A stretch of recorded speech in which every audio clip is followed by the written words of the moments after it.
Syederalun, sebanyak 111.722 warga PDJ atau PJ dipastikan menggunakan hak pencoblosan di 484 tempat pemungutan suara atau TPS yang tersebar di 222 kampung pada Rabu 14 Februari 2024.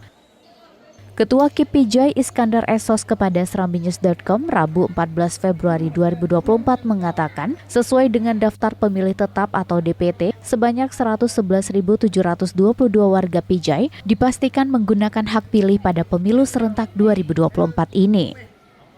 Disebutkan juga seluruh logistik pemilu serentak sebanyak 2.420 kotak suara. Selain itu juga pihak KIP bersama Forum Komunikasi Pemerintah Daerah atau Forkopimda serta 278 personil aparat pengamanan baik dari Polres PJ, Polda Aceh dan TNI telah disiagakan di masing-masing TPS.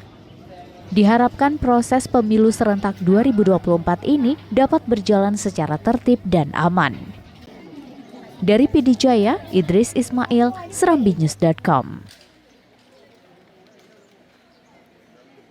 Download Tribun X sekarang, menghadirkan lokal menjadi Indonesia.